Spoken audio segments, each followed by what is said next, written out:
Hi friends, கிராமத்தின் வாசம் சேனலுக்கு உங்களை அன்புடன் வரவேற்கிறேன். உங்கள் நண்பர் ஆர்ஜே மாரிஷ். வாங்க இன்றைக்கி என்ன சமைக்கலான்னு பார்க்கலாம்.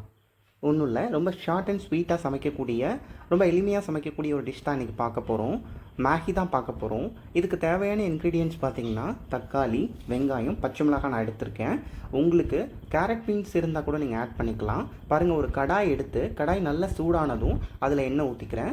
எண்ணெய் ஊற்றிக்கிட்டு நம்ம கட் பண்ணி வச்சுருக்க பச்சை மிளகாய் ஆட் பண்ணிவிட்டு நல்லா வதங்கினதும் கூடவே நான் வெங்காயத்தையும் ஆட் பண்ணிக்கிறேன். வெங்காயம் நல்லா வதங்கணும் அப்படின்னா உங்களுக்கு ஒரு சீக்ரெட் டிப் சொல்கிறேன். ஒரு சால்ட்டு கொஞ்சம் ஆட் பண்ணிக்கோங்க.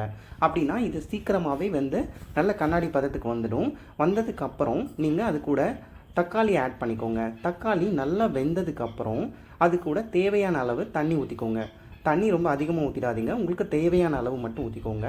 அதுக்கப்புறம் கொதி வந்ததும் நீங்கள் அது கூட நூடுல்ஸ் ஆட் பண்ணிக்கோங்க. நூடுல்ஸ் ஆட் பண்ணதும் நம்ம யூஸ்வலாக தண்ணி இருக்கும்போது தான் இந்த பவுடர் போடுவோம், அதாவது மசாலா, மேகி நூடுல்ஸுடைய மசாலா.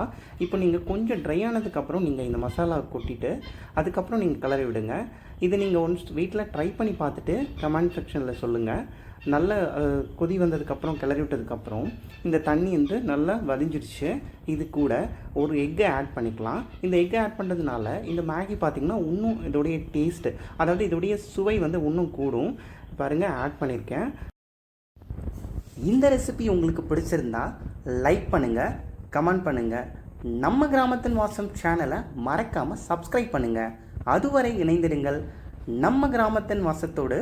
நான் உங்கள் நண்பர்